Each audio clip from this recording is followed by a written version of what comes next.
Hello, and welcome back to an actual play podcast of Daemonologie, an upcoming tabletop role-playing game. The game is a work in progress, so rules may change, but the stories will remain.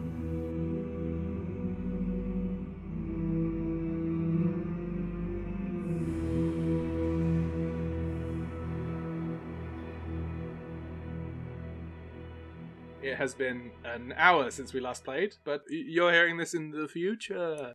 Ooh. Oh, now. This is definitely not how the future works.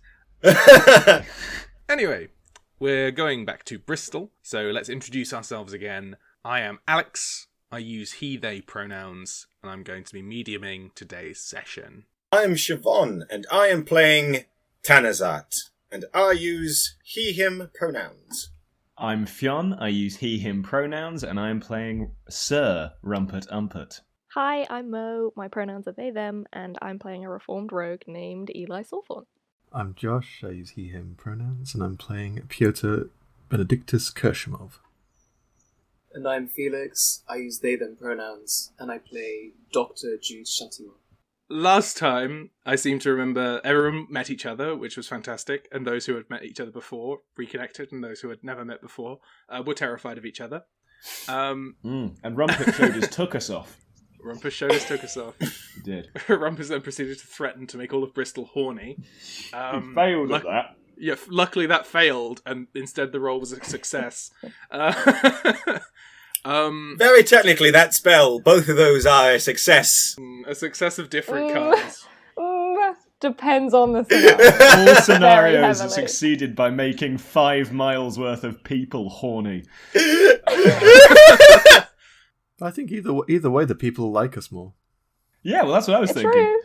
At least they don't It hate us. depends on the group, because I was thinking about how, like, what the possibilities were of re-traumatizing the Sunday school children, but in a different way. Oh, God. Oh, Children, God. flee! Cover your eyes! The great cloud comes! Oh, actually, Piotyr might have been able to ward the church against the horny spell. It's true. So Piotyr then went off to the cathedral to make a sermon that started to convince the people to rampage through the city and kill everyone. It didn't quite go that far, but some people were convinced to take up arms. Meanwhile, Eli grabbed someone from the crowd who looked as if they might be willing to give some information. And on the other side of the town, at the constabulary, Tanazart and Jude found the directions of the morgue, which Jude is currently a bit ahead to get to, which I think is a perfect place to pick up from. I have a question. Go ahead. What time is it? We are at about... it's very little after last time. I think it's about 4 p.m. Thank you. So, Jude, you arrive at the door of the morgue, which is also a medical practice. Ah. And the door is, it's got a sign that says open, and you're welcome to enter. I do. From the other room, you hear a gentleman shout back as a little bell chimes on the door, and says, "Yes, I'll be through in a moment." I patiently wait. A gentleman comes around the corner. He's around 50 years old, starting to his hair's starting to silver. He's got a straight back and seems to be serious, but prepared to be friendly if need be. He's got a slight smile across his face as he sniffs the air. You are similarly feeling just sort of like a sense of ease and calm that wafts through the air. And you might do for the next hour or so. The gentleman says, "I'm Dr. Dog Morton. How can I be of assistance today?" Bonjour. I am Dr. Châtiment. Another doctor. Oui. I am here on business to do with a man that might have experienced some high temperatures on top of a place of worship. Professional interest in the case? Very much so. Would you like to put this gentleman at ease in some way? He's already feeling quite chilled out and having a happy day. So you can get an extra dice for it. Oh. But I'd like to see potentially. Would you like to impress him with sort of medical credentials and knowledge, or go in with just convincing him that you're an all-round good sort? Well, you can let me know what you would like me to do, because in the past I had gained medical trust with someone by providing them with a recipe for a tranquilizer. Yeah, I mean, if that's the way you want to go about it. Yeah, why not? Go for a medicine roll. So what's your intelligence? My intelligence is 3. I am skilled in medicine. Would you like for me to add any knowledge? You've got the extra dice from there being a gentle, pleasing pheromone in the air, courtesy of Sir Rumpert. I almost missed out the Sir. Would you like me? How many would you like me to roll? All 5. The maximum number of dice, please. Watch this not be successful. That would be so funny. I've seen many. Impossible. All of this, like so many successes. How is it that you impress your medical credentials upon I have Morning? travelled to many places in this dreary and very boring country. However, there are pockets of interest and medical expertise. On one such business venture, I have come across this recipe, fantastic for anesthetizing well, that would not be a word actually at the time, perhaps. For subduing a patient who is too alert and uncooperative. And I provide him with a written list of ingredients and how to prepare them. He studies the papers and says, yes, this is incredible work. Yes. Now my practice is very small. I only tend they decided that a morgue would not be best in the central parts of town, so I tend to whoever around this area might need me. But I shall make this and test it out myself. You have my thanks. You'll forgive me for asking, but you wish to investigate the body. Why? To identify whether there might be any underlying causes to the situation that the Sir had found himself.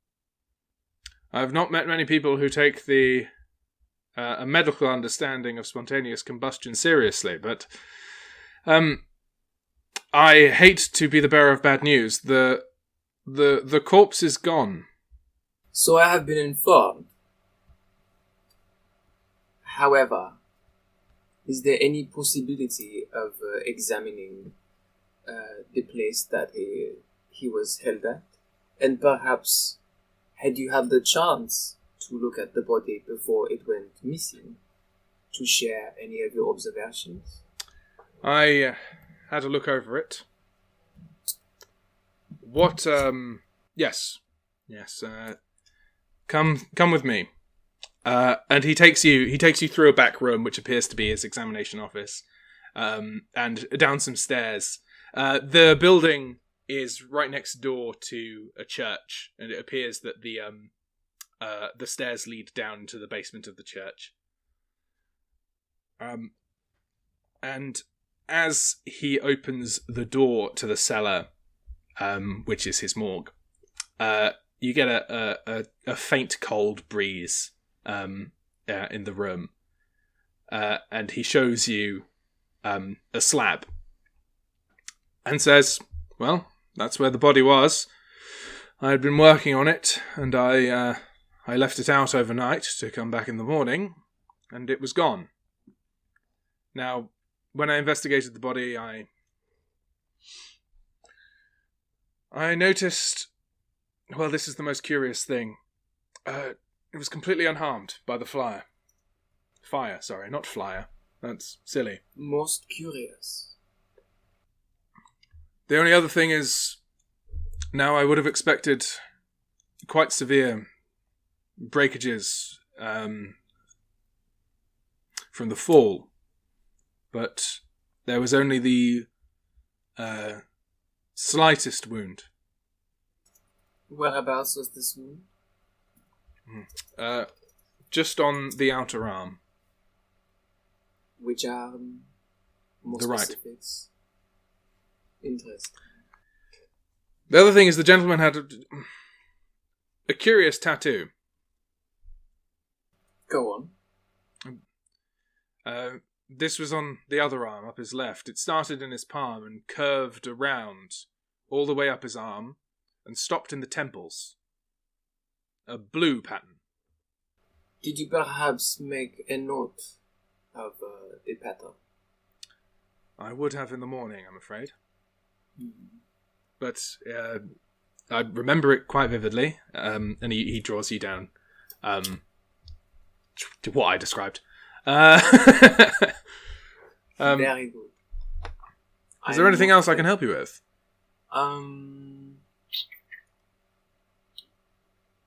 Yes. I would like a copy of the notes, if that is fine, or for him to allow me to make a copy. Yeah, he nods and collects them.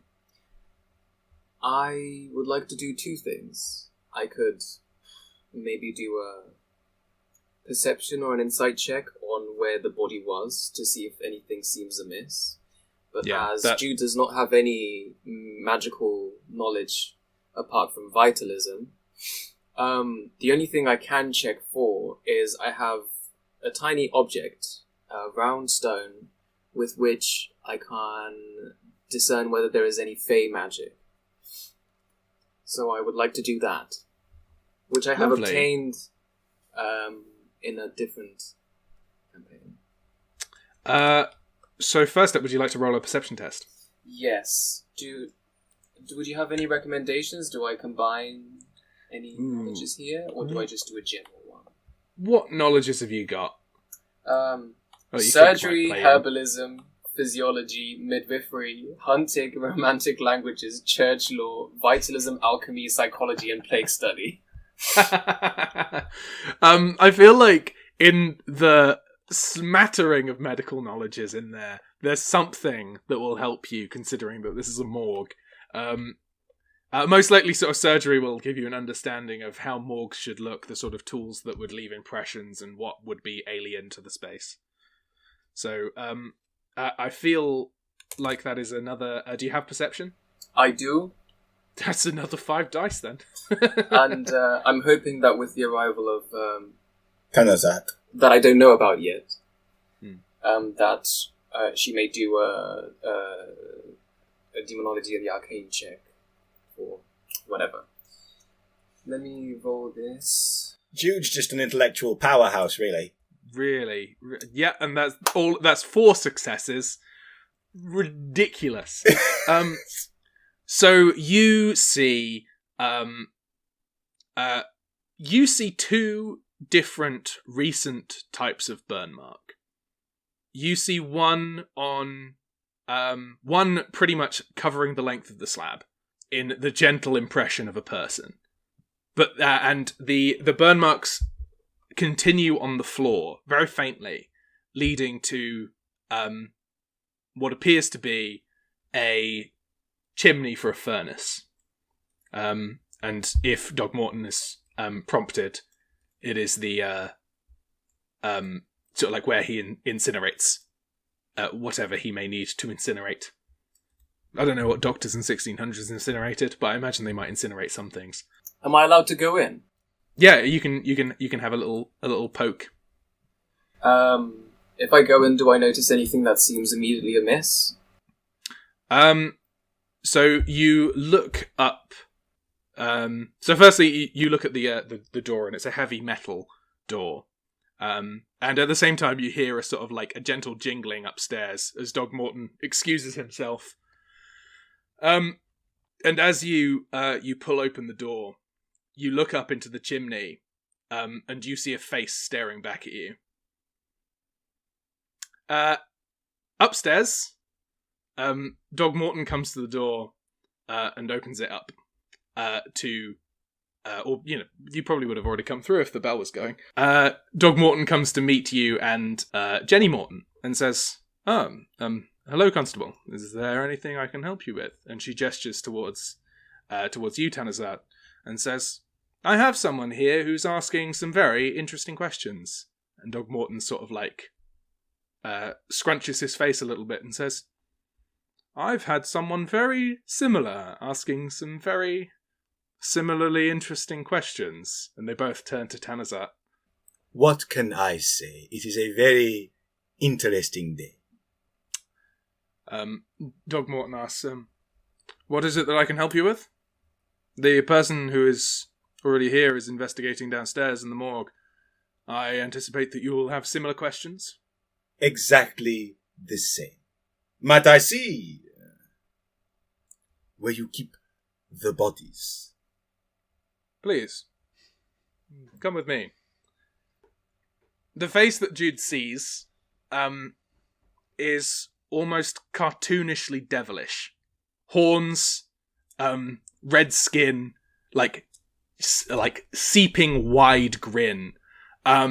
And it reaches out a hand in a crack of a second to grab you. But you got 4 successes on your last test. So, what's your reaction to this before it can even reach out? What does the party advise? Do I respond with violence, or do I try to trap it? Why are you asking me whether or not you should respond with violence? Chop its hand off with your big cleaver. Violence? I would advise try to trap it, and if not, try to get part of its body off. Hand! I have a question for the medium. That's me. If I respond with violence, can I cut the head off? If you want to make a test to respond and chop its head off before it can get even vaguely close to you, then please be my guest. Do I want to... I will leave the vote with the party. If you get his head, bring it to me. I can make the head talk. Have you got that thaumaturge? Yes, I do. I thought, yeah. Oh. When I played a thaumaturge, I did exactly the same thing immediately. Let me just look through my stuff for a second. Jude is consulting whether to chop or not. I vote chop. Is that even a question? How How often do you get I think maybe presented with an because- option? Actually, now that I'm playing, now I want to play devil's advocate because I'm a white man. So maybe don't chop its head off. Maybe use some of your famous patience. I mean, it looks like a devil. I think we can safely assume that it's probably not good. I would like to chop its head off because I was just talking about how Jude keeps reacting in a very uniform way, and I would like to experiment with different... Roll a weaponry test. I'm going to just fate it if it doesn't work. I don't care. I want this to happen. Double ones, double misses. Oh no! God, If I that's do, so do I bad. reroll? Jude is employing a fate point. A fate point. How many do you have of those, Jude? 4. 4. So characters have fate points that last for the entire scenario, so the entire mystery. You can employ them to re-roll a dice or get an immediate success before rolling. So re-roll that away. Nope. No! Oh God! Failures! So you like whip your cleaver into the space, but the creature catches you, its hand getting your wrist, and you feel just this burning, withering sensation on your skin. Marvellous. And you take 1 damage and a minor injury. That's alright. Is there a doctor in the house? Many. 50% of the people in this building are doctors. An unusual amount for the 17th century, really. That's a pretty good statistic. Tanazart, you come downstairs to see Jude half in an incinerator. And a grabbed. A grabbed. You do not see the grabbing. Monsieur Chotemont, what is going on here? Hurry up and help me! Aye. Tanazart moves quickly towards the incinerator. The demonic hand coming into view. Well, this is something of a pickle. The demonic hand yanks Jude further into the incinerator. Well, God. Tanazart is going to take out her sword, her takoba, and try to run it through the creature's face.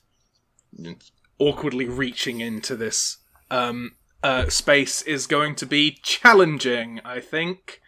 Considering a person is blocking the doorway and it is a tight, confined space as it is, I think this is going to require 2 successes. Well, that's me absolutely buggered. Throw it. Throw it. Throw it, you coward. Actually, before I roll this, because fate points are fused before a roll, make the action happen. We're throwing out these fate points real early, guys. Oh no, stressful. Jude has a whole bunch. What if we need this? This is correct. I'm going to use a fate point to enact this stabbing of the creature in the face. Siobhan, a fate point gives you an automatic success. But you require 2 successes. Dun dun dun. So I'm going to need to see that other dice. No! Oh! 2 failures. So you get yourself with your sword into the tight confined space, and you stop the creature from pulling Jude further, but you don't quite reach your sword up further. So you and Jude are both sort of like trapped in this doorway, this devilish face staring down at you. The chimney itself is dark. Only a faint light shafting down the shaft. Hole. Shaft? Fuck. Yeah. Constable, if you would be so kind as to grab my companion's legs and pull. You swiftly both feel a hand on your ankles each that tries to yank. Can one of you make a brawn test to see if you can yank yourself free? Your fitness is higher than my fitness. This is untrue. Oh no. It is, yes. True. Oh, this is not going to work. I think we know what happens Oh. Oh! So Bollocks. when there is a 6 and no other success, this is called a devil's bargain. And a devil's bargain means that you have to roll on a table of horrible things to make it a success. Now, firstly, I'm going to tell you that this creature, what's better than being away from it? Because currently it has you both in quite a nasty position. And, I don't know, you're in a furnace. There's been a lot of fire going on here. I can't stress to you how much it would be good to be out of this place. I'm gonna also pipe up and say, how bad could it be? How bad? I'm just saying, it's the first session. How bad could the devil face be? Oh no, I was really going to take it anyway. This convincing is me. I'd love doing it anyway. I love doing it. I love saying, hey, take the deal. So I'll need to go roll 2d6, please. So the first dice determines the severity, which is 3, and the second determines the specific, and I will not tell you what you have rolled. Just making a note of that. Out of the chimney you both yank. Jenny, Morton, pulling the both of you directly onto the floor, out of this metal shaft. Jude, you feel the hand loosen, and then as you plot to the floor, immediately the door of the incinerator slams shut, and you just hear a blaze of heat. Wilcox, at this moment, after having fully seen the creature, can I take this encounter with the creature as a clue? You know what? Something in a chimney in a morgue, I would be surprised if it weren't a clue. I'm going to put creature in the morgue chimney. Clue. So just to provide a bit of light on that, as Tanazart is a royal investigator, royal investigators take clues at any point they have, so that they can later redeem them for powerful effects called epiphanies. And what were you saying, Felix? As I have athletics, is it reasonable to think that I could climb on top of this building and look down in the chimney? Yeah, absolutely. Shall I try? So do you want to dash on out and try and get there before anything changes? I might try. Go for it. We'll find these out. rolls? If not, Of course. I accept that I limp on the floor. Flailing weakly.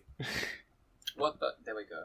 Woo! Brilliant. Yay. So you, so everyone sees Jude just dash out of the room. Before anyone can respond, Jude is just gone.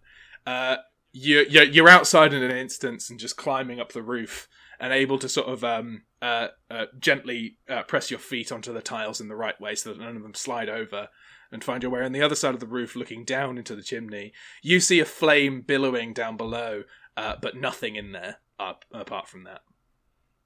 I've been enjoying watching Fion's eyes during this, of just pure wide open, of just like, what is this?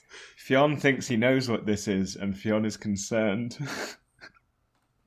Can I I'm also just just going add to Fionn? stay there for a little bit while you do Yeah. some poking around there, and then you might come outside and ask me questions.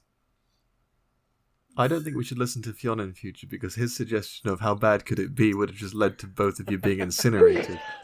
Potentially, but also, what you gonna do? What are you gonna do? There's only so many of us. You have to listen to me eventually. So, on the other side of town, where was Sir Rumpert going? Well, he hadn't moved yet. As you recall, we left as an eagle was flying down to greet him as he waggled his arms in the air. An eagle or a small I don't bird? remember it being an eagle. Perhaps it was a thrush. In the manner of an eagle, though. But in the moment, it could have real been an eagle. swooping. That was sort of like the majesty of the scene. So a bird came down and settled on him, and he said, "You're right." And they had a little chat, presumably about the bird's day. It's worth noting that Rumpert does speak some bird languages, including thrush and song. Bird. Incredible. I just got to ask, you don't have civil law, do you? No, not yet, but I will. Bird law. It's Bird important law, to work on. obviously. It's important to work in that he is a bird lawyer of bird matters. And So he Rumpert eventually Rumpert. he has. He's never going to get more than one intelligence. Like, that's just not going to happen for him. So, like, we can build it up. No, Rumpert didn't really have a plan. Like, he remembers someone mentioning a cathedral, and he's kind of vibing on his pheromones that he's created. So he starts taking a walk through town. And once again, I would like to say that he does have enhanced senses. So if anything would be going on within sort of like earshot of something with enhanced senses, he would pick up on it. That is sort of his vibe. Do always remind me of that, because I I will. will undoubtedly sieve brain it. So Rumpert Dumpert starts heading towards the cathedral in a meandering style. At said cathedral, Giles has taken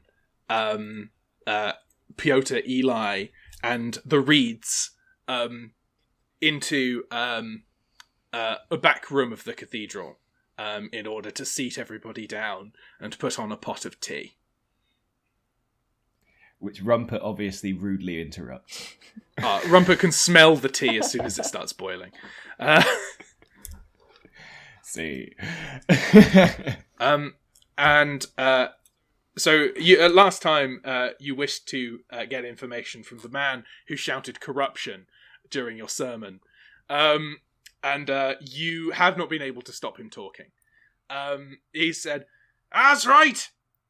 It's a mess. Bristol is a mess. You were right. It's full of devilry. Devilry. And what was it you were saying?" Eli, do you want to field this one? Okay. I think Eli says, well, we're very interested about this devilry. Do you think you could be a little bit more specific about what you've seen? I can. I'm a fisherman and I always have been. I have been working the Bristolian docks for most of my life, and I will continue to work them until I die. I see, a very proud man of his job, I can hear. That's very admirable. But back to the devilry, perhaps? Yes, I do apologise. Now, have you heard of the merchant venturers? No. Of course you have. How could you have not? I have to deal with them every day. And he thanks Giles, who provides him with a cup of tea.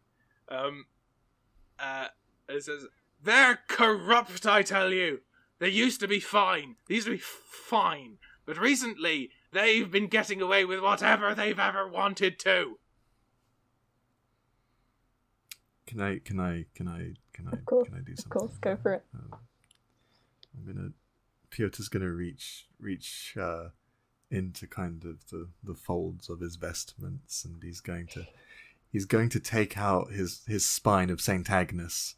The spine has appeared again. Yes, the spine, which is the religious relic which Piotyr carries everywhere with him, and acts as a deep form of comfort to him in his times of need, but also as a tool of many and varied uses for a set of strung together vertebrae. And what he's going to do, I presume next to the boiling tea, is he's going to kind of put it down quite aggressively onto the table while maintaining eye contact with this man who will not stop talking. That sounds like a command test. To try and intimidate some sense out of the man. And I do have command. Yes, of course you do. Of course Piotyr does. How could he possibly not? And I have 2 in sway, so what is that? 3 dice. Number 3 dice. Have you got any I assume you've got church law, which you could throw into the mix.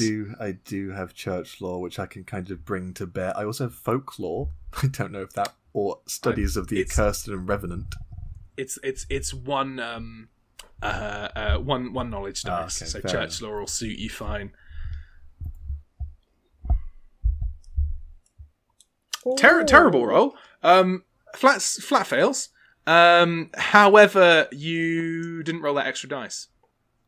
Ooh, okay, so I just roll one more. Yeah, just roll another dice, and but a 1, 2, and a 1. Terrible. Come on, baby.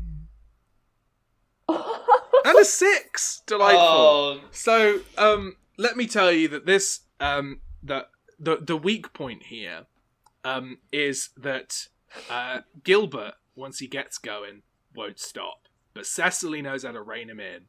So this will be the opportunity for you to insert a mediating influence on here. You know, also the problem is you just slammed a spine on a table, and if that doesn't go well, it goes wrong. You might start having people such as Giles ask questions and threaten that meeting with the bishop that he did promise.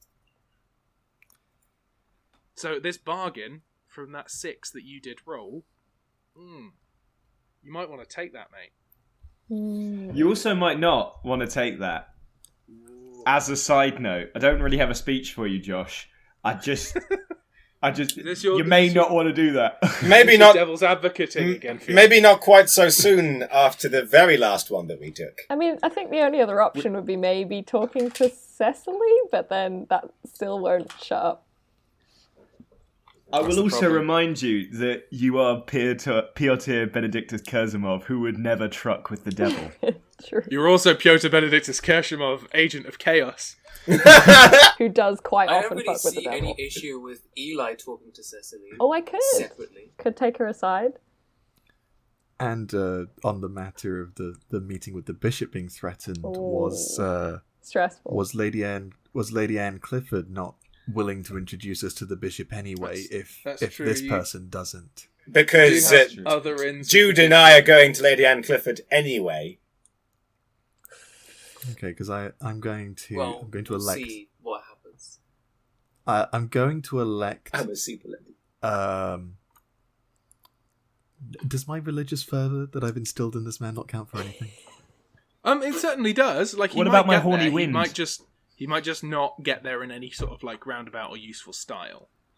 Okay, I'm perfectly willing to walk away from this man if he keeps on talking too much. So I think I'm going to elect not to bargain with the devil in this instance. Will you furiously withdraw your spine? I think I'm going to leave the spine there because it looks worse if I quickly try and retract it. It's a show of strength. Don't look. So the first thing is, you slam the spine of Saint Agnes, which used to be, I'm sure it used to be a vertebrae. No, I think it was No, always it's a an string of entire vertebrae. Yeah, it's slowly grown in length. You slam the spine of Saint Agnes down on the table, and it stops all conversation dead.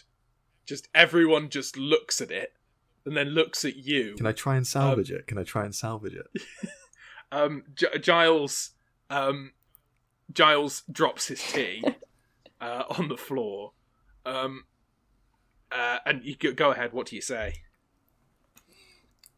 I tell him that I've not come here for the petty squabbles of businessmen. Petty squabbles! Oh, Christ. I thought you were a fine gentleman! Do not make me grow to be 10 feet tall because I will use that skill. I took the same ones. I took the exact same ones as you. I love it.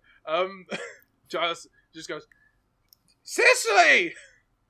If this man will not listen to the perfectly good tales of corruption about the merchant venturers, then I am done here. And Cecily says, we thought you were a very nice gentleman, but it appears as you're not. Eli, please intercede.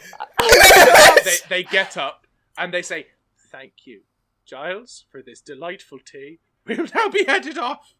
Can Eli do anything in this situation? I have no Eli, persuasion. Do something. What's your intelligence? 2. I've lost them. You need to get them back. Do you have insight? No. Appeal to Cecily somehow. Do you have When's Rumpert arriving? Rumpert, Oh God, no! It's gonna make things worse. Cecily and Gilbert open the door and step outside to the towering knight of Deceit. Bonsoir. Excuse me, sir, we need to get away. Yes, but to where? You see, I feel maybe you are wanting to stay. And he waves his hands in front of them. Sort of, not quite jazz hands, but very close. So, I would usually, because of this hefty failure from Piotyr, not think twice about having them find you daunting and run away. But considering the fact that you have spread delightful pheromones across the 5 mile radius, I will give you an opportunity to try and persuade these people down. Is that a sway test you're asking of me? Compassion, actually. Compassion? I feel like you are instilling a sense of general goodliness. Well, that's fortuitous. Perfect timing. My virtue's 2. I have no relevant knowledges other than I am skilled in courage, if that holds any that's weight. Different skill. But you do have the spell working on your side, so is that an extra die for him? The spell is the only reason I'm letting this occur. So I think we'll keep with our 3 die. 3 dice. Okay, so... And there's a success. Huzzah! So they say, you see them like their shoulders just sag, and they just breathe out. And Rumpert breathes in. And Cecily just says, "In there are some very mean-spirited individuals. And We Rumpert- came in to sit down for a tea and talk about some of the problems that are ailing this place, but they did not listen." Would you like me to listen to you?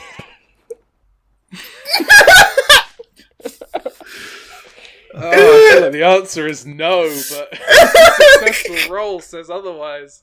Yes, it does. Gilbert says, "Sir, I will not remain long, but I will tell you, there is something which they would not listen to amiss with the merchant venturers and the docking union." And where might I find the docking venturers? It's the merchant venturers and the docking union. Si, claro, the docking merchants and the ventures union. These are... Now, they have an office. The merchant venturers of Bristol have an office on the seafront. The seafront, yes? Yes. Si. You'll want to speak to that cad, Oscar Blinkley. Oscar Blinkley. And he repeats that 3 times and blinks thricely. They the reeds, fearful, leave. That's probably wise. Rumpert walks in and says, "We are going to the seafront."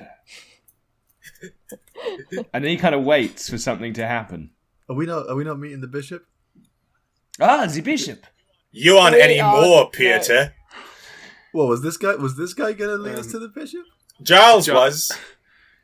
Giles is the priest, though, isn't Yeah, he? Giles is still here. Yeah, Giles is mopping up the tea that he spilt after he saw a vertebrae. I think Eli says to Piotyr, "You just had to bring out the spine again, didn't you?" It's a winner. It's a winner. I am going to go to the seafront to find the Union of Sea Adventurers. Maybe I shall return. And then he walks out. One of us has to go. With I him. think, yeah. Considering that awful failure, I think Eli's going to follow Rumpert in the hopes that maybe might be able to help him out. Somebody needs focusing, and today it's not Piotyr. Today it is. Seems to be Sir Rumpert So getting a bit more luck. I'm being left alone. Oh God! I'm being left In alone to the talk with the cathedral. children. Oh no! Okay, wait. Maybe Giles, this Giles, is big baby you want to Giles follow. might limit Pewter's movement around the cathedral. No. Go. You go off with your new friend. Oh God! I'll be fine. Oh God! So as soon as Eli and Sir Rumpert start heading out of the cathedral and to the seafront, of which there is, well, Bristol's a way off the sea, but it's next to a delightful river. That'll do. That'll do. That's what he meant. / I meant, and you inferred. As soon as they leave, Piotyr starts interrogating Giles around the Sunday school, only to learn that it's Tuesday, and there's no Sunday school gathering on Tuesday. Who runs the Sunday school? Is it Giles? Giles says that he sometimes will run it, but mostly it is John Thornborough, the Bishop of Bristol. Oh. Okay. Current mission right now is to. Okay, sorry. No, I'll be in Piotyr mode. So I'm sitting, presumably still. I've not had any tea, so I might try. Giles is very uncomfortable with it just being the two of you in the room. I might try and disarm the situation by pouring myself a cup of tea and trying to make things a bit more casual, kind of like maneuvering the pot of tea in front of the spine, maybe to try So and we can't see take it as the much. attention away from that. Yeah, do you want to? So I think is that an etiquette? No, I think it's skullduggery. Yeah. I think it's an etiquette. to try and politely move past the spine. Okay, so that's 2d6 and... No. No! So we're going to leave Piotyr and a terrified Giles. I want to use a in the fate room point. to I want to sing use a in fate point. It's not worth it. It's You're not worth it. Pewter's day. You're It's a all going lunatic. downhill. I need to salvage this social interaction. I don't No, know if you can. don't. It's a garbage wreck. It's... Josh, have you heard of the sunk cost fallacy? Yeah. I hear it turns around at one point. It's like a horseshoe, isn't it? There's a Once twist you've at sunk the end. enough cost. It becomes buoyant. So It trickles down. we're going to leave Piotyr threatening Giles With a in a teapot. stony silence. With a spine with and a the teapot. spine of Saint Agnes still on the table. So do I just, instead of delicately moving, do I just kind of like scrape the teapot across the table? Perhaps snapping off the spout. I think it's the thing of like you can move the pot perfectly fine. But Giles is too afraid to leave the room, and I think Piotyr feels like it's a gentle calm that is needed, and so you both sit in the room for about 30 minutes in complete silence. Which I imagine Piotyr would be quite happy with, to be honest. Just like quite contentedly sat in meditative silence. Yeah. Maybe Piotyr thinks he's done a good job. Seething.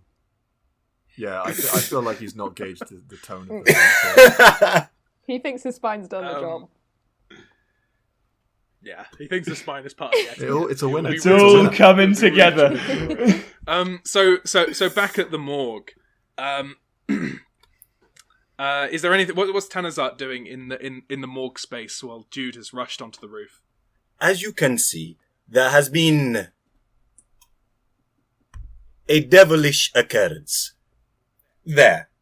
Are we agreed upon this?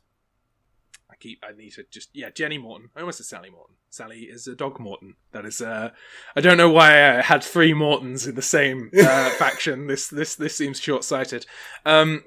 Jenny Morton says, yes, it appears that there is more going on than we had originally believed, but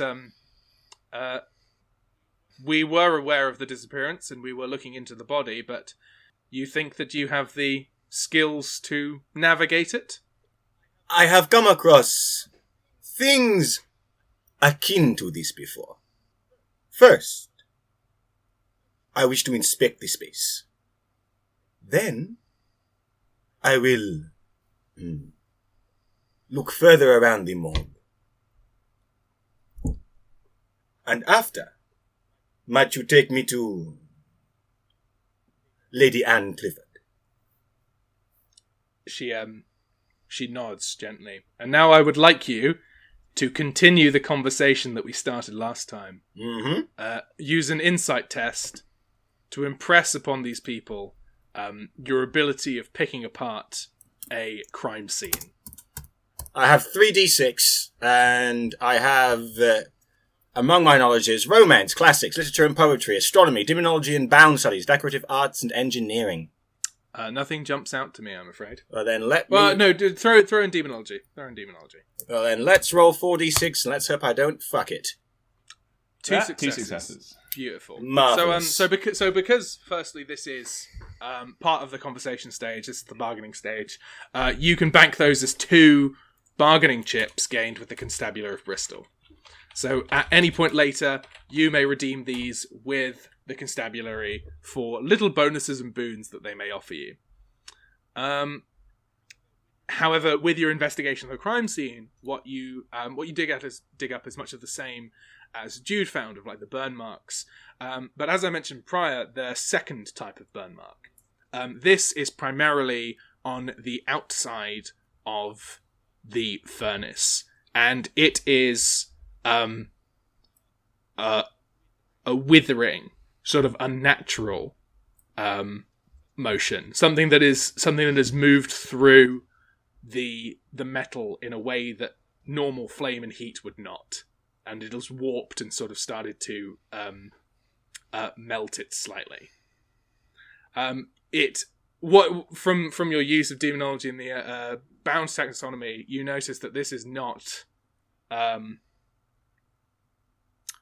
whatever you saw in the chimney was probably not a devil. Chiefly because it was too cartoonishly a devil. Tanazart will say, I have some good news. The devil is not among us. I suppose that is some comfort, but there was still something in there. We didn't get a good look at it. What did you see? It was an exaggerated facsimile of a demon. On the roof, what is Jude doing? Is Jude still watching the chimney, or does Jude want to come down? Jude is contemplating fire-retardant materials in the medieval age.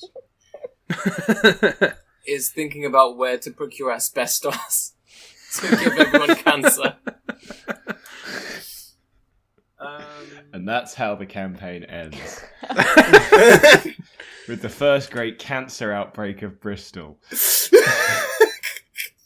I would like to just... If I am there, can I be shouted at? Maybe up the chimney that's currently on fire. It's quite a distance. It's at least 2 floors. I'm concerned and preoccupied that if I leave, whatever is in it will just go away. So I'm going to stay there for now. Morton, not Dog Morton. What an error I have made. Morton says, Tanazart, you investigate well. I could do with somebody like you.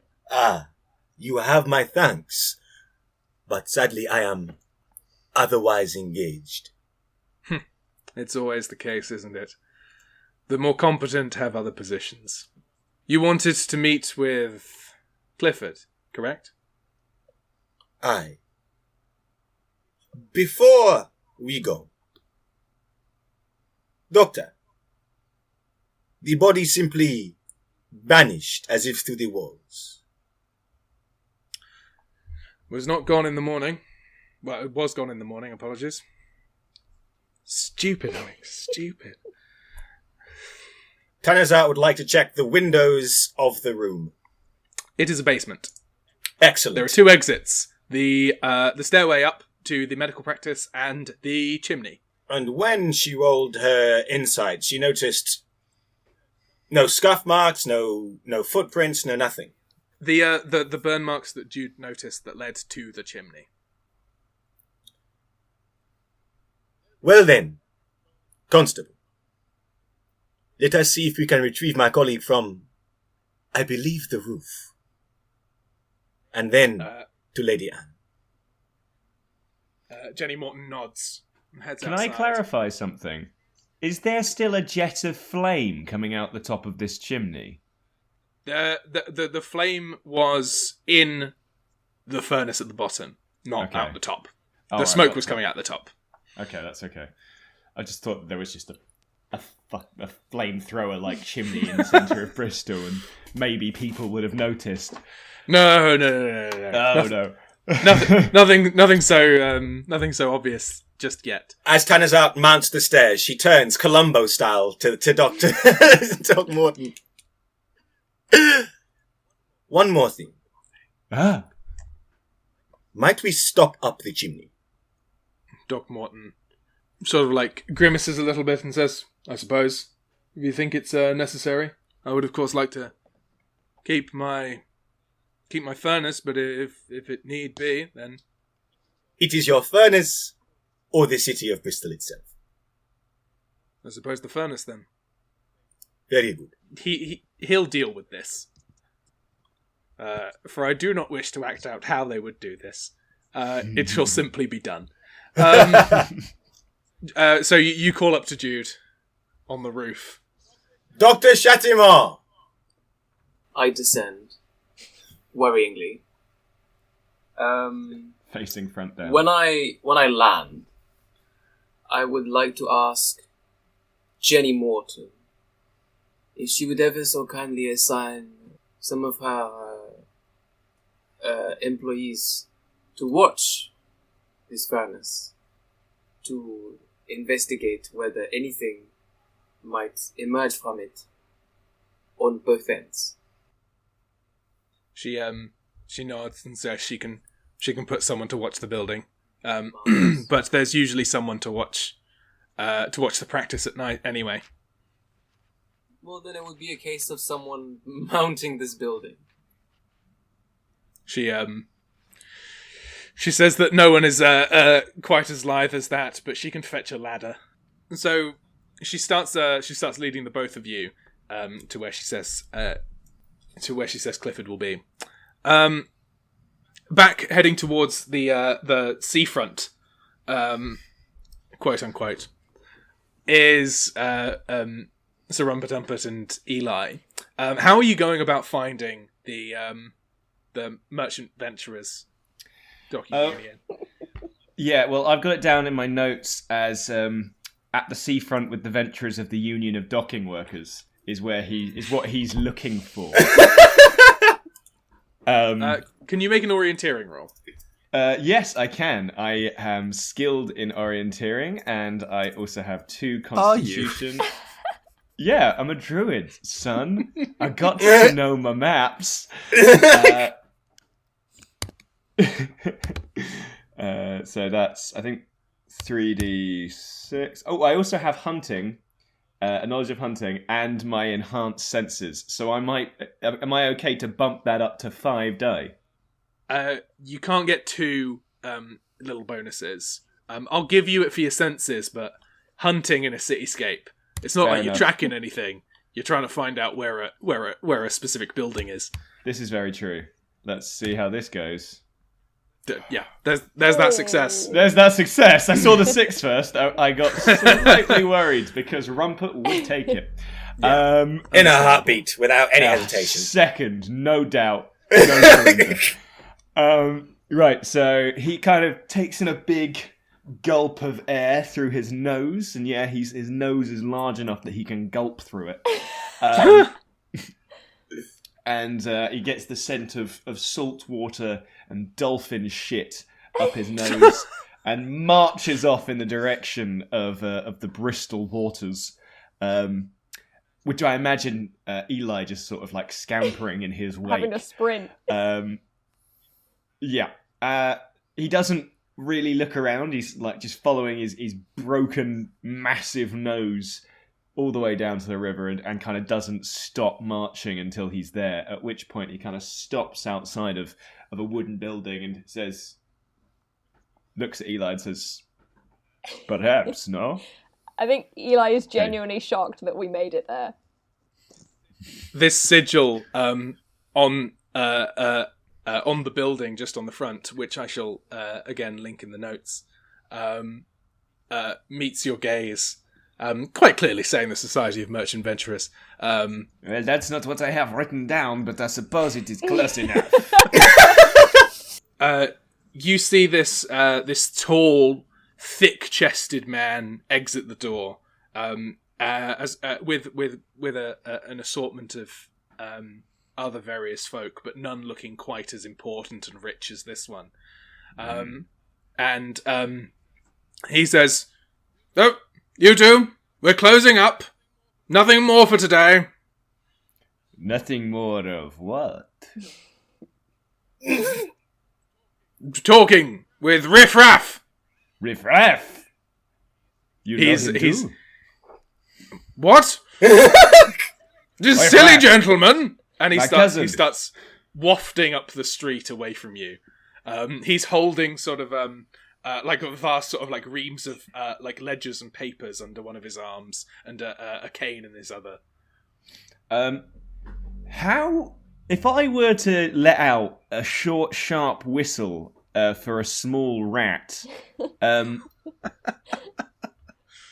how noticeable would that be? Well, a sharp whistle. I feel like most people would turn their heads at least to see. Okay. I'm not going to do that. Instead, Rumpert's going to kind of is going to just kind of stare at the back of the flappy man, and then look at Jude. Not Jude. Sorry. Look at Eli. Then look back at the man, and then look back at Eli as if to say, "I can't do anything about this. If you want to follow along." then that's fine. But I'm going to let him go. Can Eli So- try? I'd say try like shouting after him, but I have no command. If it was to be, Ooh, oh, you could try and tail him. oh, good idea. A bit of Hell yeah, I got skullduggery. skullduggery. Skullduggery. Skullduggery. Something like that. If this is any inclination of how it will go. Oh no. Cool. Can we try follow him? Yeah, what's your intelligence? 2. And your skullduggery? Yep. Do you have that? And I also have. I assume you are a hunting? rogue. If that's useful too. In the case of tailing someone, regardless of the fact that it is a cityscape, this is an appropriate use of Yay. hunting. Huzzah! Okay. How many dice is that? I've got to try and remember that. That's 4 of them, please. Yay! 2 2 successes. delightful successes. Nice. So through the city, you start tailing this gentleman. He starts to head a bit further into the centre of town before diverting to the northwest and heading out up the hill, which I can't remember the name of. Brando Hill? Brandon? This map has written it where it is very hard to see. Matthew's new and correct map is not good It enough. is clearly not new and correct. Yeah, I mean, it's very new and correct. It's just very indistinct at the same time. I'm going to switch to my other new and correct map. Yeah, Don's new and correct map. Yeah, Brandon Hill. He starts heading up Brandon Hill and then further to the northwest until he comes to a mall, a collection of shop fronts. Most of them appear to be closing up, but he heads into one right at the back, sort of where most of the neglected shops are. And heads in. Can we see what the front? Am I there? Did I go with? Oh, I think so. You've taken so Rumpert has Does that mean tailed. I had to try and hide? You had to I had guide to try him and very hide much. and guide this humongous man. Yeah, yeah, I- a bit I like did not taking realise Ganondorf that- for a walk. I did not realise that Rumpert was a part. Rumpert could have been left. I don't but- know. Neither did Rumpert. So yeah, you arrive at this dilapidated set of shops to find one that appear like next to a florist with an old lady closing up. It appears to be well, you can't really tell. The sign is quite indistinct and doesn't really give away much. It seems to say delightful, miraculous creations. Delightful, miraculous creations. Rumpert also speaks English. Should we go in? Oh, does it look like there's a lot of people in there? Does it look inhabited, or is it pretty? Oh, can I do some sort of perception check to use, again, bussing out those enhanced senses of mine? Oh, no! Rat friend! Rat friend! Now it's time to whistle your rat friend. Wonderful. So Rumpert lets out a very short, sharp whistle, and a couple of rats come crawl over to his feet, and he looks at them discerningly, as if a connoisseur of rat, before finding not necessarily the biggest, but perhaps the most hearty of the rats, and sort of gesturing his index finger down, allows it to crawl up. And then he proceeds to just have a little chat with the rat. He asks its name. It's not pronounceable Remy. in English. Oh. He's a rat. And then he asks it to find a way in to see what's going on in the old room over there. And he puts the rat back down, gives it a little wink, and then the rat squeaks off. Eli is fascinated So yeah, by this. the rat does indeed squeak off towards the building.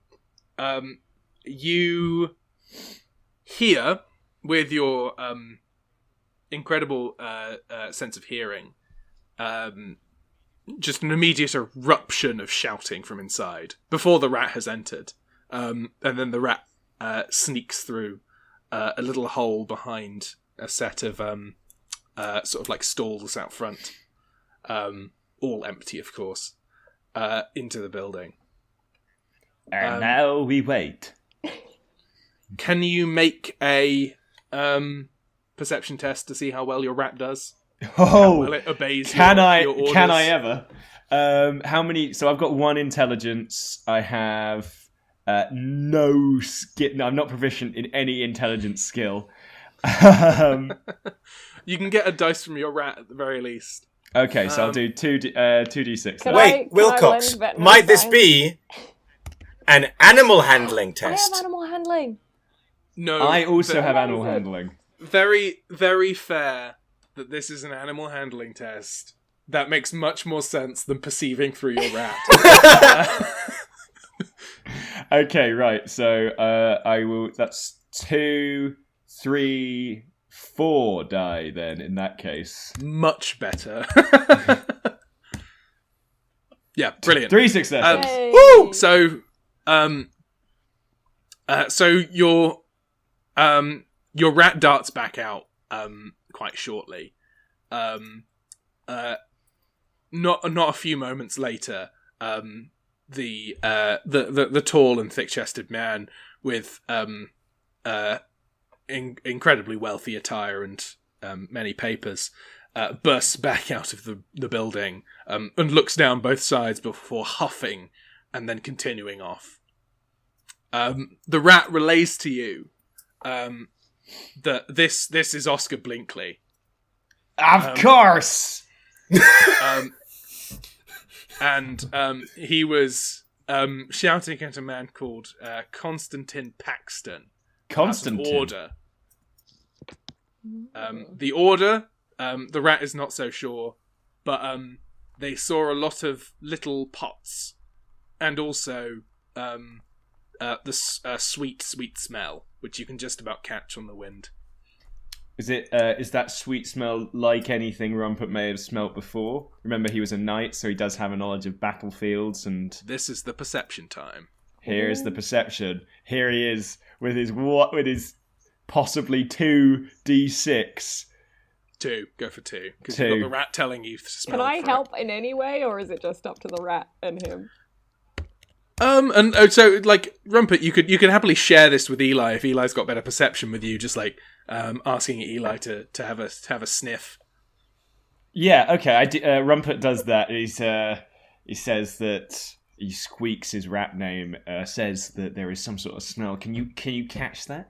And Rumpert again gulps down air from his nose and then just kind of exhales onto Eli's face.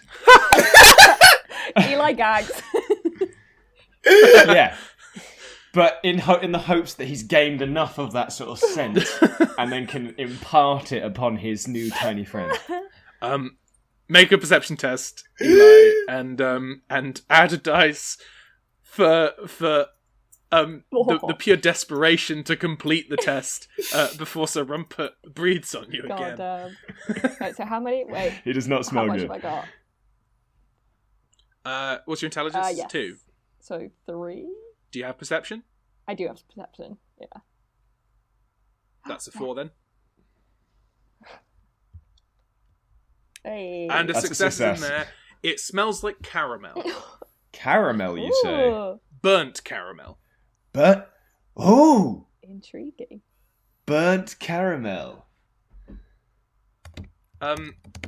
Piotyr. Yeah, hi. The sitting in the room with Giles has fortunately ended with him murmuring something about his duties. Oh, I was and planning finally mustering up the courage to leave. I was planning on continuing by maybe wiggling the spine a little bit to try and prompt something. But I'm glad you. Yeah, that prompts him to leave. Prematurely. Piotyr is now left alone in this room with a pot of cold tea. What does he wish to do? The sun is starting to go down. It's getting close to well, the sun's not going down. I'm only saying that because the sun goes down at 4 p.m. currently. The sun is very much alive. It's around 6 o'clock though. I mean, okay. So my plan is twofold. I'm going to yell for the bishop without getting up. I'm just going to sort of yell and see if anyone responds. So I'll try that. Do you yell more than once? Yes. So on the second yell, Giles storms back in and says, "He's not in the building. He's at his apartments." Can you show me where the apartments are, Giles? They're on the Queen Square. I'm not going to show you. He gives you the number of the apartment and says, "Please, if you must, I'm sure he'll be delighted to see you." I'm just gonna take the spine and leave. So, Piotyr heads towards Queen Square, which is barely a distance from the cathedral. It's just across the Basson. Probably not said that way because we're not in France. It's probably a basin. I don't really know. What it's called. Basson. Basson. Piotyr arrives in the. That was terrible. I hated that.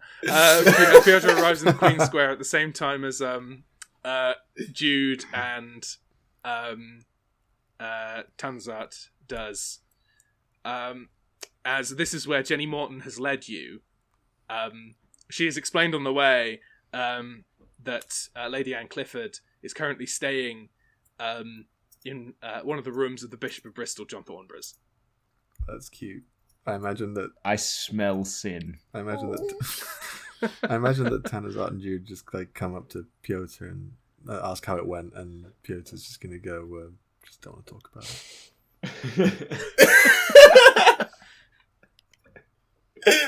it. I mean, he has a cult following in a very literal sense, but I mean, it's not a win for him. Jenny Morton asks if there's another one, and gesturing towards Piotyr. There is a man bigger than him somehow, and a little boy who I am sure must not be a little boy, but seems like one. So you have quite the gathering. Turns to the lot of you and says, "Before we go in, who exactly are you?" I mean, I'm just gonna knock on the door. I wanna just cut her off there and just knock on the guy's door. She shouts after you and says, "Hold on! Turn around, sir. If that door opens, you can wait." It does indeed open. As you can see, there is something strange afoot in the city, and we would like to get ahead of that before it grows in severity. She turns and says, "That doesn't answer my question of who you are." Can I whisper to this woman? You may. Why are we whispering to someone who's supposed to expect us? No, not them, Jenny Morton. Yeah. We are being expected. Not by her, but by the people that we're meant to be seeing. Can we not just flaunt a paper in her face? Yeah, she really has no jurisdiction in this matter. We're not breaking the law here. We can just. We are. This is treason. What? being an inquisitor that is deliberately attempting to stop witchcraft before the witch finders employed by the king are is treason. It's minor treason. Minor treason. None of us are citizens, except for Eli. I will say to her, my friends and I, we are all familiar with the things I am familiar with. We make it our business to ensure that good people such as yourself and the people of the city are untroubled by these things. She says, "You understand that this is my jurisdiction." And I am very grateful for being allowed to help. She strides towards the door where Piotyr is. A serving woman has answered the door, and she says, "Jenny Morton, Chief Constable. I'm here to see the Lady Anne Clifford." And the serving woman nods and leads you all in. She strides straight past Piotyr. After you. You're led up into quite a fancy apartment. You're led up some stairs and seated in sort of a receiving room. The four of you, Morton included, take a seat. I can't take any more fucking tea. You don't need after to dangle your column. After a short time, and I've got to give you the images of these two because I have them because they're real people. Ooh. I do love real people. Here is this gentleman, but imagine him younger. I'm imagining him Wow. exactly like He's that. very brawny, isn't he? Look at the size of those arms. Oh, we're going to get on And- so well. And here is this lady, but imagine her younger. Wow. Grand. You see, people's portraits are usually taken as they reach the apex of their fame, whereas John Thornborough is early in his stewardship of the Bishop of Bristol, only 3 years into it, and just mostly gaining his fame when he was the Bishop of Worcester, which is the time at which this portrait was taken. And Lady Anne Clifford became the Duchess of Clifford when she was 16 last year.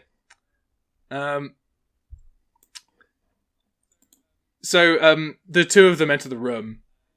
Lady Anne Clifford is short and she's got a softer resting expression. She's clearly dressing down from her wealth, but she's not very effective at hiding it. And John Thornborough's long greying beard and very, very puffy sleeves sort of like gently hang off of his frame. And the two of them, Lady Anne Clifford starting, says, "You've finally arrived! Fantastic news!" I feel like Piotyr wants to comment about something about they're not supposed to be Sunday school on a Tuesday or something. But that would be inappropriate, I think. So he's going to do it anyway. He's going to do it anyway. The equivalent of punching yourself in the cock, I think. She says, it appears you've already met Mrs. Morton. These are... and she sort of like pauses for a second. We have come to an understanding with the constable. Oh, excellent! I was about to make up some sort of lie about you being academics. You've got In a devils sense. on your church. I'm going to just get to the fucking point. You've got devils on your church. All patience. The bishop sort of growls softly of like, "I wouldn't think he was a devil. Simply a man misled. Isn't that right, Lady Anne?" And Lady Anne sort of like takes one step back behind the bishop after nodding, and then gestures to you with sort of a look of her head. He doesn't know anything. Just sort of like a gesturing towards the bishop. We have come to see what the trouble is, my Lord Bishop. Oh, very, very good. Very good. Now I have my own theories. You understand. And then he moves over and sits. And he says, "Would anyone care for a coffee? Do you know? Bit of an indulgence, but I've got them in fresh." Okay. Do you know what? I think I know what I want to do, and I want to kind of like motion to Jude and Tanazart to like go with the lady, and I want to like be a bit more like overly friendly with the bishop, and I want to kind of get into the church lore a bit and kind of like entertain him. I think Pyotyr's like clocked in on this kind of game a bit more this time, and so he wants the other two to kind of like do work.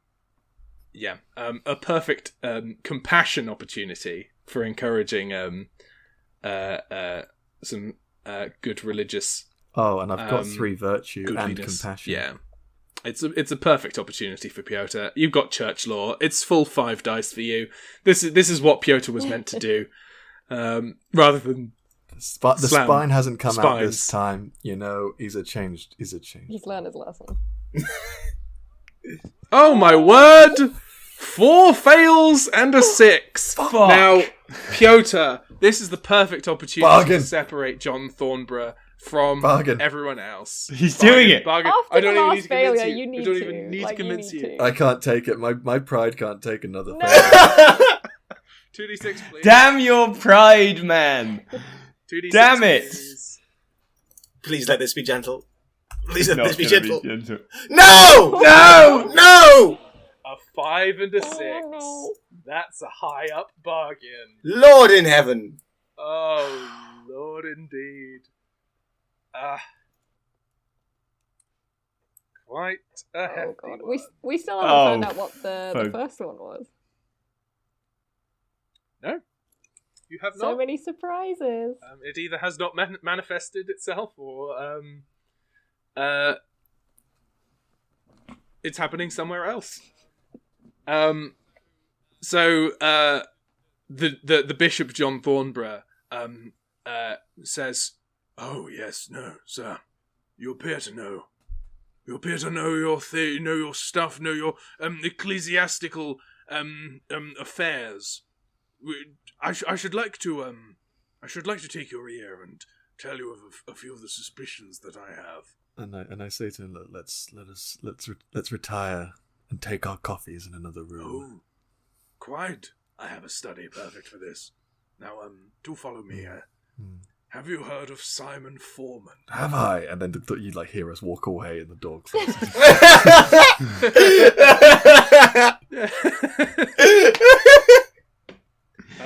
What Piotyr will learn over the coming hour is that John Thornborough is an amateur alchemist.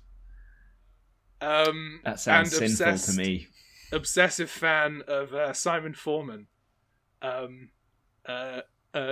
doctoral astrologer. And Piotyr, with his knowledge of alchemy, will be perfectly positioned to listen Wow. to this man's ramblings. That has worked out quite nicely, actually. This is perfect Piotyr territory. Jude and Tanazart are left in the room with Lady Anne Clifford, who sits down with you and says, "So, the constabulary is finally on board, is that correct?" And Morton nods quietly. "Well, excellent news, excellent news. It looks like you've already been incredibly busy. What have you uncovered?" I actually don't know what to say. I don't know what that is. I'm obviously. glad it's you two, because I would have had no fucking clue. The events are unfollowed as such. Upon inspecting the morgue, we observed a trace of something of suspicion towards the furnace. And upon sticking my head into the furnace, I was met with a caricature of a devil, which yanked me and hurt me, as you may see, and he shows his burnt arm. And with the assistance of my colleague here, have managed to break free. But it is now, stuck. in Now the that you've had a furnace. chance to take a look at your hand in a bit more light, do you want to make a medicine test Sure. to understand it a bit better? Do I have to combine it with anything?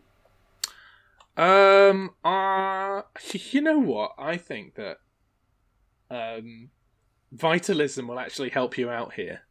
Sure. Fuck me up. Yeah, I don't know what vitalism would actually be useful for, but I suppose now I'll find out. One success sneaking in there. 5 dice, but almost all of them bad, including almost a devil's bargain. Do you want to say that for 2 successes? It will give you no real benefit, but have another devil's bargain anyway. It might be fun. Just sound fun. Very well. The success will do, I suppose. Your flesh has been touched by something that is antithetical to life. Rather than, it is not a burn, but a withering.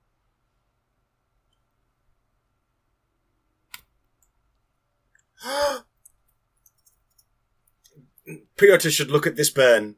I do have anatomy and all manner of things. But you have accursed and revenant studies. I do. Oh god, I'm so equipped to deal with that hand.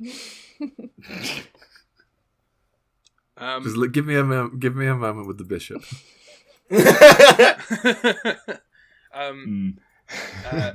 Lady Anne says, "Wow, a devilish, or something with a devilish appearance. Well, I was starting to worry if I was being foolish, if this was just some sort of strange occurrence with a gentleman. Well, it's a very strange occurrence with a gentleman jumping off the cathedral aflame and then vanishing the next day. But of course, I was starting to worry if I was overestimating the spiritual,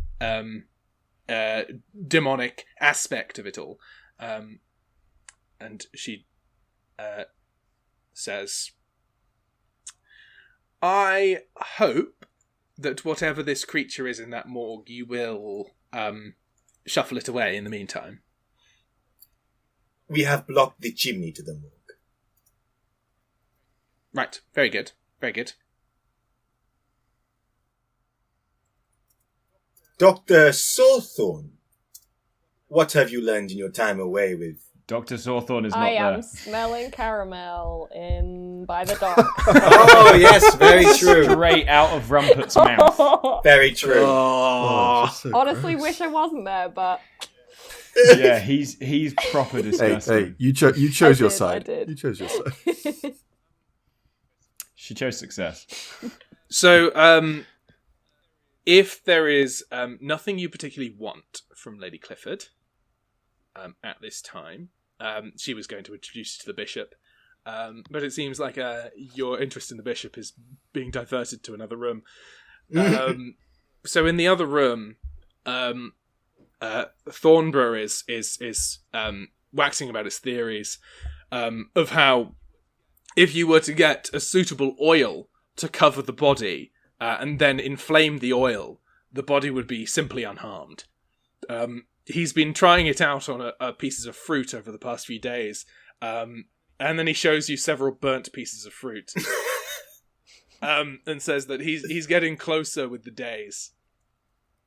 Okay. Does he have any of the substance? Can I tell if he's just talking absolute shit or not? With my alchemy knowledge. Yeah. That'll be a medicine test. A medicine boosted by my alchemy? Absolutely boosted by your alchemy. Oh, incredible. Okay, so what's that? 3d6? What's your intelligence? It is 1. You got any medicine? Yep. Right, and 1 for your alchemy, so that's 3. 3 in total. Come on, be good to me. Yay! Had to happen eventually. Piotyr gets a success. Considering your knowledge of alchemy, this is probably not what has occurred. He is probably it is a hypothetical, but it does not account for the person falling from the roof and remaining unharmed. Okay. This is kind of a side note. Did we establish whether he was a bit of a nonce when he? No, we haven't established this. Okay, fine. Just wanted to make sure I wasn't fraternizing with the wrong kind of people right now. Because I've got a break leg spell and I'm willing to fucking use it. That's a random break leg spell. Yeah, it might not be the bishop. It might be Giles. What is a random? Oh, I thought it was Oh, targeted. yeah. Oh. Mm-mm. It just random. affects someone that you've disagreed with. Just Could- someone. Could be Gilbert Reed, could be Cecily Reed, could be Giles, could be the Bishop of Thornborough. Right. Okay. Well. Okay. Right. So I'm going to kind of like pivot away from the alchemy discussion by saying, that sounds like a really interesting theory and everything, and I think that a breakthrough is only days, hours even away. So I'm kind of doing keep up the good work, champ. Kind of encouragement, but I'm going to say, now tell me, were you leading the Sunday school when the man fell from the church? He says, yes. Well, you understand that it'll be a mind like mine in here. There are some not quite as committed to the arts of alchemy. But yes. I was leading the Sunday school on the day. It was terrible for the children to have seen, but I was quite fascinated to have witnessed the act occur myself. You understand that it gave me, well, quite the epiphanies and the thinking for the theories that I'm developing now about this oil. Okay. Am I able to basically extract an account of what happened from him? Yes. So he'll tell you much of what you've heard already. The figure appeared on the roof. Nobody saw them get up there. They proceeded to be above the front of the cathedral. At a point, they combusted, fell and or jumped, not quite sure, collided with the floor, and then ceased to be on fire after a short spell of time. The bishop immediately called for the constabulary. Leonard Dogmorton arrived, at which point the both of them inspected the body to find it unharmed by the fire or the fall. It is Dogmorton's theory that this oil seemed to inflame the body without causing harm to it, but B, seemed to absorb the shock of the fall at the same time. Okay. The body was then whisked away to Dogmorton's morgue, at which point he does not know that it then disappeared. Okay, wait, so there was oil on the body? No oil. No oil. So, okay, so that's a ruse. Okay. He also confirms the minor wound on the arm and the tattoo, which accounts that you have maybe not been filled in with yet, but you have gotten from Dogmorton. Okay. So he is talking to me about that, and I don't really think he can kind of offer me any more information than he is currently giving me. And so I think that I am done with the bishop. What I will do is I'll tell him that he is currently inhabiting a wretched den of sin, but I will keep it vague as to whether or not I mean this apartment or Bristol in general. Tactical. And I will kind of take my leave, finishing the coffee. A thought has occurred to Jude and Tanazart whilst in the room with the constable and Lady Anne. 2 thoughts. 2 whole thoughts? Please divulge. Constable Morton, the man who leapt from the church, he had a tattoo on him. And they say he was a Scotsman. Are there other Scots in Bristol? She furrows her brow, and then says, you might want to speak to a Lady Chasley. She is she's currently investigating the Dockers administration. One thing she did mention is a group of Scots arriving a few nights ago. Now, I didn't think much to it, and I didn't make the link. But potentially, you might want to talk to them. They're staying at a I think the hatchet. And Lady Anne claps and says, "Why, it's perfect! I was going to meet you in the hatchet tomorrow morning, but you came here already. And this is where they are staying, Mrs. Morton." Dr. Shattimore, what was the shape of the tattoo? How was it described to you? There's no need for me to describe it. I can just pull out the piece of paper that it was scribbled on. And Morton looks at it, and she says that it means nothing to her, and Anne says the same. May we perhaps ask the bishop, who hopefully has a collection of books? Yes, he does have a collection of books, as Piotyr is currently being subjected to some of them. Mostly alchemical texts. It's fine. We can tag out.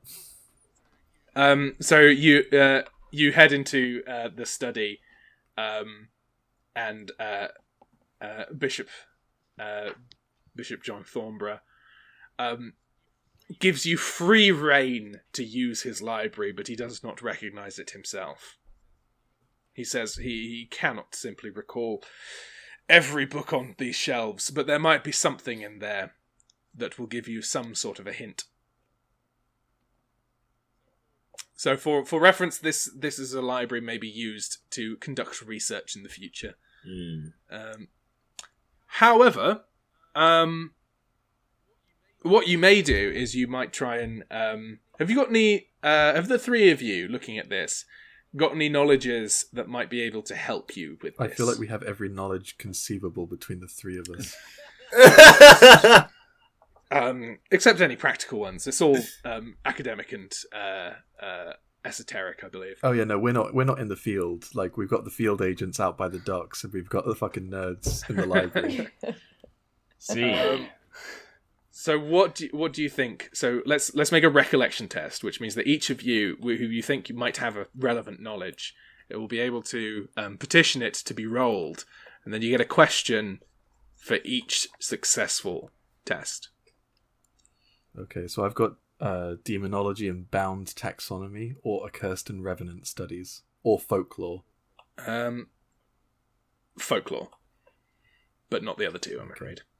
I have astronomy, engineering, classics. I also...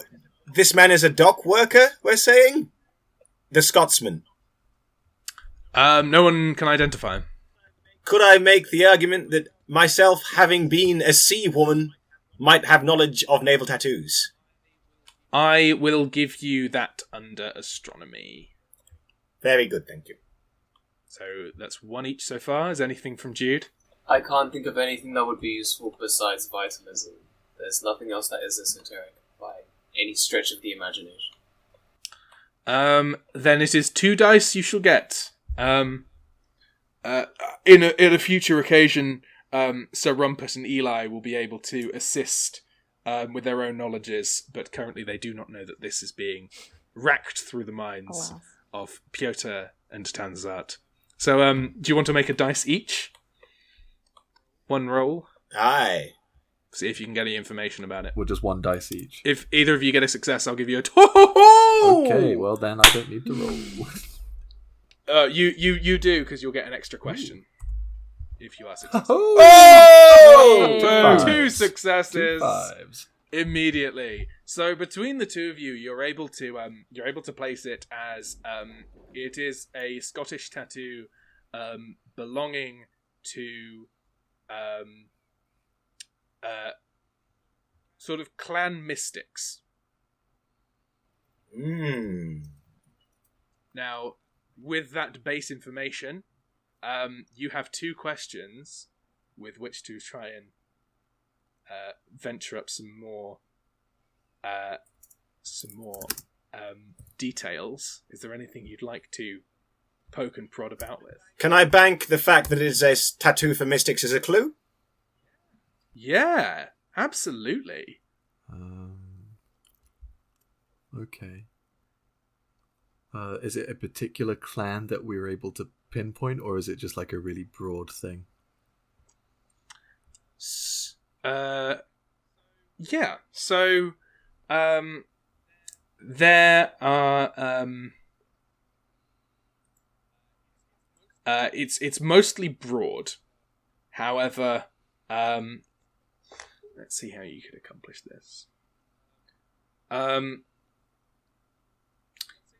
Let's say that through the use of the medical notes that Jude scrolled across, you're able to use perhaps another tattoo on the body to identify them as belonging to Clan MacLeod of Lewis. Okay. So this is to do with clan mystics. So this is a much older form of knowledge, kind of linking in with what I guess like druidic practices, or more animistic or atavistic practices. And so Rumpert comes to the forefront. Okay, well this is relevant for Rumpert, definitely. But do we have to ask those questions now? Tanazart has that one question left. It's up to... Wait, was that my question? Up to Siobhan. Yeah. Oh, yeah? Yeah. I do apologise. Yeah, I went for that as the question. Oh, you bitch. I should have confirmed. But, What the fuck is this? I promise you that it will not be a dead end. Oh, I had so many good I had one or two good questions potentially. Well, Siobhan's got a question if you want to pose your possible. No, I trust Siobhan to have a good question. You're perfectly allowed to confer. Piotyr, what do you think?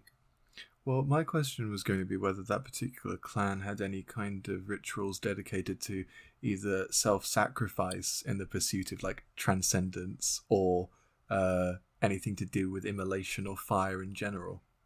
That was going to be my question. Oh my god, twinsies!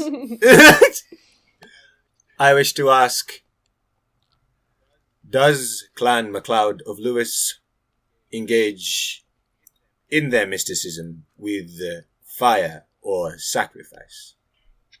In short, no. It's a bit much for them. However, their motto is "I burn while I watch. I burn, but I am not consumed." So this guy just took that very literally. I'm relying on this translation, though I cannot, for the life of me, work out what language it is in. Is that not I'm Scots relying Gaelic? on this. At Scots Gaelic, I think. No, it is not. Or is it just Scots English? Yeah, is it just old Scots? Yeah, I think it must be Old Scots. It is definitely... well, I don't know what it is, and I cannot for the life of me find too much about it.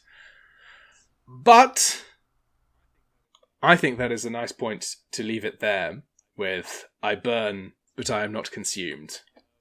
And so to end our double session, as is being experienced, but as we have played at once, we shall do the final, the end session questions to determine prestige and advancement. So I will pose you 3 questions, and for each yes that you can answer, I will give you a point of prestige. So firstly, have you defeated or neutralized an ally of the Demon's Hand? No, they got their ass kicked. Wait, no. We don't know where it went. Did we neutralize it by trapping it inside the furnace? Don't think so. No! Second question. Have you learnt a new detail that may lead you closer to the Demon's Hand? Yes. This is Yeah. an easy one. Yes, absolutely. Yes. What question? What answers? What have you learnt? We learnt that they're linked to that the dead man is linked to the to a very specific clan that has some sort of burning history with fire that we can explore. We've also learnt that it's not a burning magic; it's a withering magic. So that's a bit more specific, and it's folklorically linked. Plenty.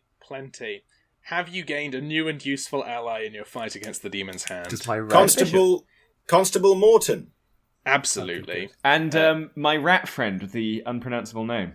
I'm not counting your rat Does friend. my ragtag? Well, clearly he's very useful. So It was useful in one instance, but I'll be surprised if you see him Aw. again. Does my flash mob? I Bring would count? back not the be. rat I friend. would not be.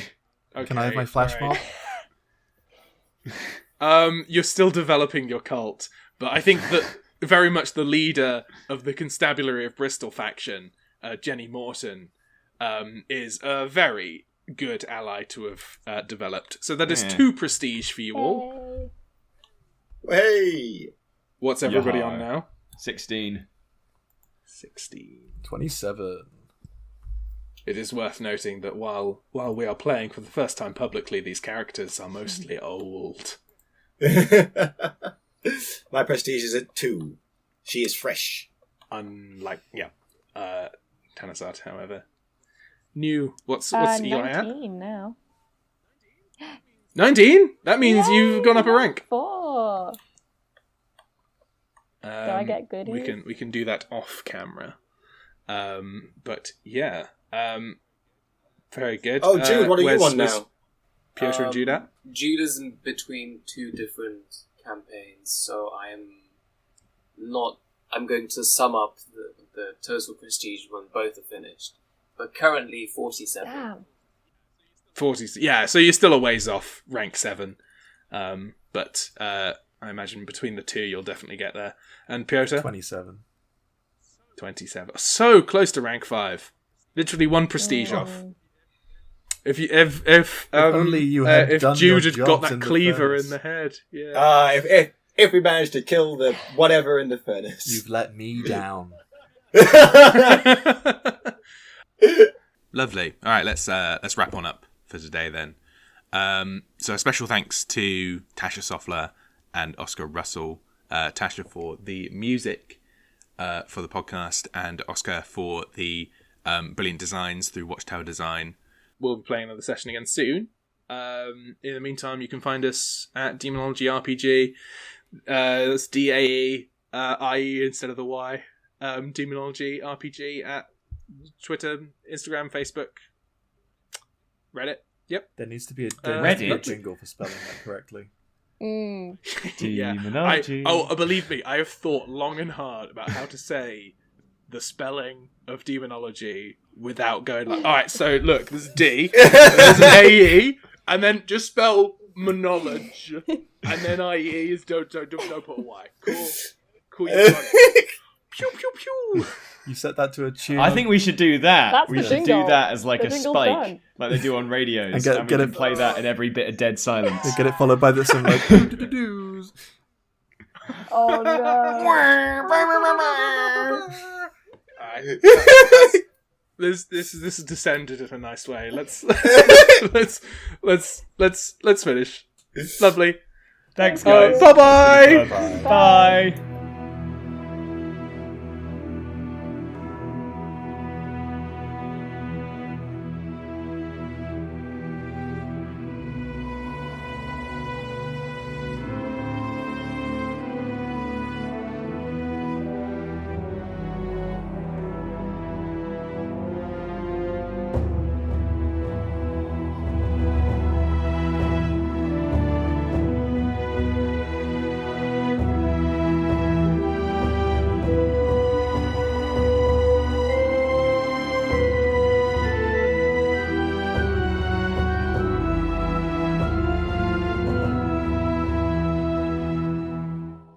Stop recording!